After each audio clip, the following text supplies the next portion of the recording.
अस्सलाम वालेकुम नाजरीन, आप देख रहे हैं YouTube channel Noor's and knowledge. नाजरीन, अगर आपने चैनल को सब्सक्राइब नहीं किया तो ज़रूर चैनल को सब्सक्राइब करें और साथ में बेल आइकन दबा दें ताकि हर वीडियो की नोटिफिकेशन आप तक पहुंचाते रहें। आइए देखते हैं वीडियो।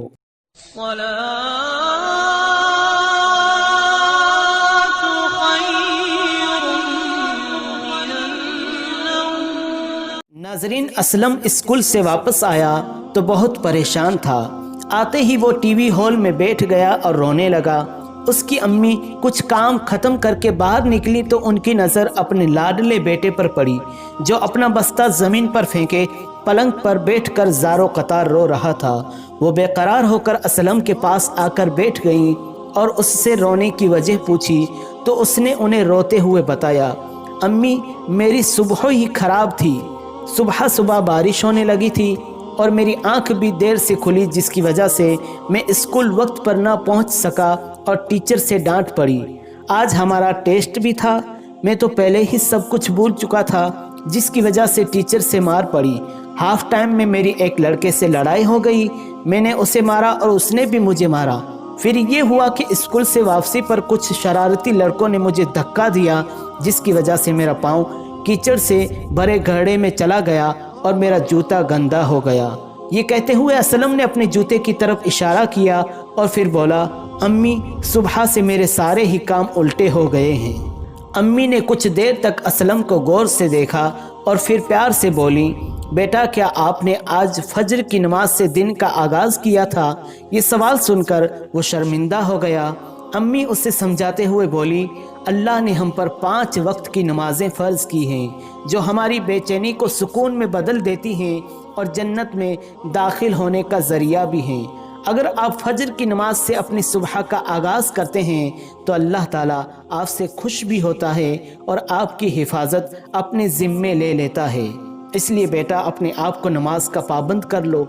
अम्मी का इतना कहना ही काफ़ी था। वो उठकर जाने लगा तो उसकी अम्मी ने पूछा, बेटा कहाँ जा रहे हो? असलम ने जवाब दिया, अम्मी मैं कपड़े तब्दील करके मस्जिद जाऊंगा और अल्लाह से उतनी देर दूर रहने की माफ़ी भी मांगूंगा और उसका शुक्र अदा करूंगा कि उसने जल्द ही मुझे सीधी राह दिखा दी। असलम की अम्मी उसे जाता देखकर खुशी से मुस्कुरा दी। नाज़रीन किराम, नमाज अल्लाह ताला की वो पाक इबादत है कि जब बंदा मोमिन नमाज कायम करने के लिए खड़ा होता है तो वो गोया अपने रब से हम कलाम होता है। इसकी अहमियत का अंदाज़ा आप इस बात से भी लगा सकते हैं कि कुरान करीम में कमो बेश 700 मकामात पर नमाज कायम करने का जिक्र आया है जिसमें से 80 मकामात पर सरहन नमाज कायम करने का हुक्म हुआ है। नमाज किसी सूरत में मुआफ़ नहीं है।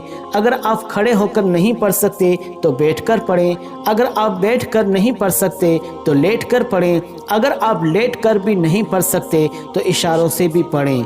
गरज ये कि दोस्तों नमाज किसी सूरत में मुआफ़ नहीं है बल्कि इंसान और जिन्नात की पैदाइश का मकसद ही इबादत करना है, जैसा कि अल्लाह ताला सूरह ज़ारियात आयत नंबर 57 में फरमाता है, और मैंने जिन और इंसान इसीलिए पैदा किए हैं कि वो मेरी इबादत करें। दोस्तों मैंने ऐसे भी लोग देखे हैं कि जो सफ़र के दौरान भी अपनी नमाज़ों को नहीं छोड़ते। अगर नमाज का वक्त हो जाता है तो वो एक साइड में मुसल्ला बिछाकर अपनी नमाज अदा कर लेते हैं। अगर ट्रेन में सफ़र कर रहे हों वहाँ भी अपनी नमाज को नहीं छोड़ते।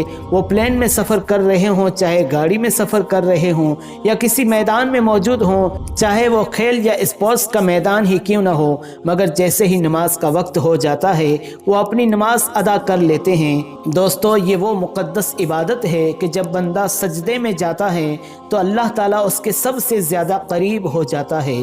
गोया कि उसकी मेराज हो जाती है। उसके पढ़ने में वो सुकून, इत्मीनान, मिठास और लज्जत मिलती है जो कायनात के किसी चीज़ में नहीं है। हज़रत अबू ज़र रज़ी अल्लाह ताला अन्हु से रिवायत है कि नबी अकरम सल्लल्लाहु अलैहि वआलिहि वसल्लम ने फरमाया, मुसलमान बंदा जब नमाज इस मकसद से पढ़ता है कि इसे अल्लाह की रज़ा हासिल हो जाए तो उसके गुनाह इस तरह जड़ जाते हैं जैसे पत्ते दरख्त से जड़ जाते हैं। एक और जगह इरशाद फरमाया, قیامت کے روز سب سے پہلے نماز کا محاسبہ ہوگا۔ اگر نماز کے شرائط، ارکان اور وقت کے مطابق ادا کی گئی ہو تو وہ شخص نجات اور چھٹکارا پائے گا اور مقصد حاصل کرے گا۔ ناظرین، آخر میں دعا ہے کہ اللہ تعالی ہم سب کو 5 وقتہ نمازیں با جماعت اپنے وقت پر ادا کرنے کی توفیق عطا فرمائے، آمین یا رب العالمین۔ اگر آپ کو ویڈیو اچھا لگا ہو تو ضرور لائک کریں، شیئر کریں اور چینل کو سبسکرائب کریں۔ ایک بار پھر نیو نالج کے ساتھ حاضر ہوں گے، تب تک کے لیے السلام علیکم ورحمۃ اللہ وبرکاتہ۔